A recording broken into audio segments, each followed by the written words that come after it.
My dad was a pharmacist, and I worked in his pharmacy. It gave me an opportunity to really see how and why people buy the things they buy. Had no real training as a designer, and I also had no confidence. That came from a lot of the way I grew up. The big decision was moving to Manhattan. I knew I wanted to do that more than anything, and that required a certain income. I didn't become a fine artist, or I didn't become a writer. I had this hybrid job where I managed the real designers and the clients. I also helped try to bring in business. Ended up getting a job in branding, and that changed the direction of my life. One day, a headhunter called me. She set me up with a small design and branding consultancy, Sterling Brands. Within 2 years, I became president.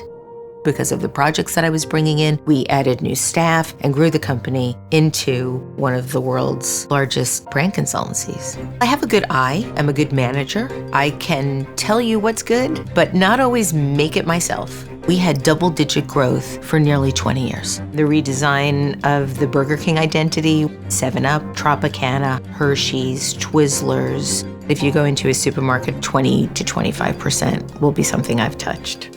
Sorry. What were the identifiers to consumers? And what were the things that might be getting in the way or diluting the impact of the brand? People don't really like to see change. So you have to be very careful about why and how you make changes. There was a very strong hatred of what brand consultancies were doing at that point. I was vilified for doing what was seen as the devil's work.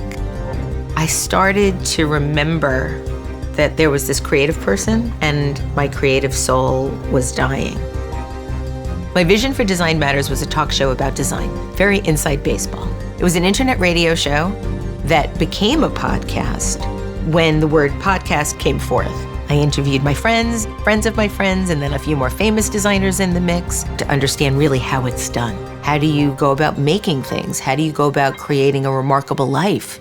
At the School of Visual Arts, Stephen Heller asked me if I'd be interested in the first ever master's program in branding. We created a program that I would have wanted to have: behavioral psychology, cultural anthropology, economics, design, to allow somebody to create a strong, viable, meaningful brand. I love being able to train the young brand thinkers of the world. They could use this knowledge to make the world a better place, not just make more soda. Busy is a decision. You don't find the time to make something, you make the time to make something. Because success came to me later in life, I like to synthesize that the longer it takes, the longer it'll last. We can talk about making a difference, we could make a difference, or we can do both. I'm Debbie Millman, and I look forward to talking with you again soon.